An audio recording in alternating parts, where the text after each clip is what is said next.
So I'm Joe Slowik here with Nicole Hoffman, and let's talk attack. So what are you feeling these days as far as attack for CTI, which is something that I've kind of inherited responsibility for? I love attack. I love it for two main reasons. Number one, I am constantly supporting incident response and constantly looking for trends, and a great way to do that is to map each attack with, attack framework. Especially if we're looking at trends over time, it just helps us have like a common taxonomy.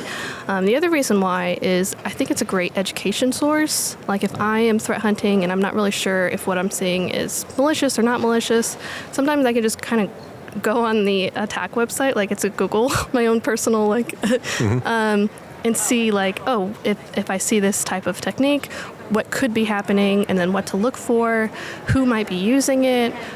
So those are my two main reasons why I'm constantly on the attack website. Yeah, and that's really great to hear, and thank you.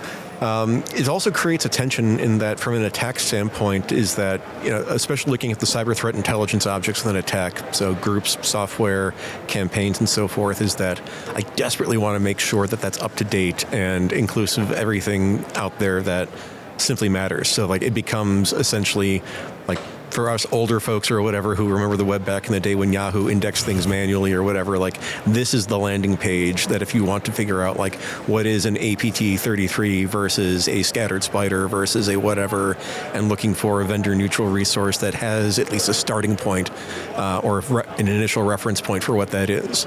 But as you can imagine, it's hard because there's a lot out there. So what do you think we could be doing better? I think there's a huge gap in cybercrime. Yeah. I focus a lot on cybercrime, a lot on ransomware, and a lot of times it's not even about having all of the groups in attack. It's more of just having that starting point. Like, I always say, like, why isn't Lockbit in attack? Why isn't Lockbit in attack? Because Lockbit has just been one of the most, I wouldn't say successful, but they have posted so many victims to their data leak site compared to other groups, and if we could just have a glimpse into like what that attack chain looks like. But then there's also that thing of like, well, I don't necessarily need to know what the ransomware is doing, but maybe what happens prior to encryption. I do want to know, what happens, but that prior to encryption activity of like the actual group that's operating it. Then there's also a lot of affiliates with ransomware. So then like, how do you track that? How do you put that into attack? So I get it. And I always like try to think of it from your guys' point of view. Because it's hard. But the other thing is there's a lot of like just cybercrime like malware that's been around for a while that is just not on there. So a lot of more seasoned CTI professionals will just have to go through and kind of map that themselves. Yep. And it's not necessarily hard, but there are some times where I see an attack where I'm like, I don't necessarily know what in this attack is this particular malware and what's just normal stuff that's going on. Right. So I think that's the challenging part. Yeah, and there's a number of excellent points you made there, Nicole, as far as attack for CTI and what it is that we have and what it is that we're missing. So first, I've been in this role since January, so just partway through the release 15 that just came out. And folks who are paying attention will already see that we've backfilled some things both on the APT side, where we've traditionally been pretty strong with APT5 and some high-profile dev groups getting added to try to make sure that we're keeping up with the high-profile campaigns. But other folks will also notice that from a e-crime standpoint, which quite frankly attack has not been that strong on historically, for some of the reasons that you mentioned, because there is this fracturing between, you have the ransomware service, the affiliates that go forth and produce intrusions, and then you have the initial access providers and this entire ecosystem of overlapping groups that, quite frankly, becomes very difficult very quickly. And it's important to remind folks that for attack, that the philosophy behind MITRE ATT&CK is really focused on things that's publicly available. So if it hasn't been published, we can't use it, which is very unfortunate sometimes. But having said that, I will promise that for attack version 16, these are gaps that we're aware of and that we're working towards, because the goal that we want to have is for attack to really be representative, not just in terms of techniques, but also in terms of adversaries that are out there so researchers can move forward. Yeah, just that starting point is really everything. Just because, like, if I'm mapping a ransomware attack, having a ransomware from, like, the last year that is on there is super helpful, and it's nice to see, like if what I have been mapping to attack is what attack ends up mapping to. Specific groups, like I was really excited to see Akira because that's a new group that not necessarily new, but they've been taking the spotlight. Very I prolific. feel, yes. And Lockbit, I always say like once Lockbit finally gets it to attack, then maybe they won't be around anymore, and I'm always like, darn. But I do think even regardless if they're active, non-active, I still think it would be super useful. Agreed.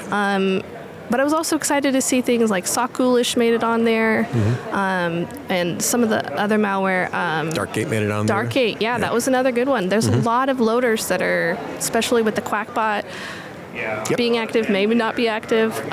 Things like Darkgate. It would be nice to see like maybe Latrodectus or Peekabot. I agree. Yeah, some of the loaders would be great, and it would help with that pre-ransomware activity that we kind of missing with attack right now. Agreed. Yeah, so definitely areas that we want to focus on. I'm going to acknowledge that given our release schedule and the resources we have available, there's always going to be gaps, but we always want to try to make sure that we're being as responsive and as authoritative for the rest of the industry as we possibly can. Yeah, and I feel like it's also, if you're taking it from public reporting, I always implore other vendors to like make sure, don't leave out the procedures. If you're going to go into detail about a specific malware or group, like put in those procedures so we can get as much information over to the attack team as possible. Okay. So we already mentioned Lockbit. What is your one biggest, most obvious and simple glaring thing from attack as a CTI framework? Because I know what my answer is, and it will probably surprise you.